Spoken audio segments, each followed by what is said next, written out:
សម្រាប់អ្នកដែលចង់ស្វែងរកទីតាំងម៉ាស៊ីន ATM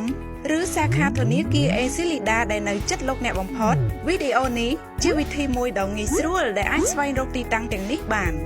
ដោយគ្រាន់តែចូលទៅកាន់ AC Super App ហើយចុចទៅលើមេនុយនៅខាងក្រោមរួចចុចទៅលើមុខងារទីតាំង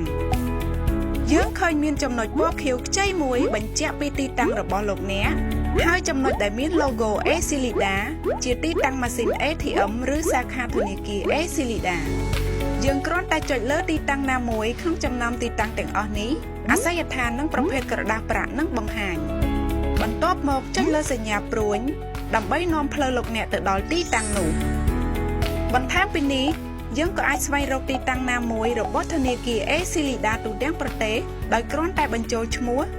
ឬកំណត់ទីតាំងដែលចង់ស្វែងរកតែប៉ុណ្ណោះ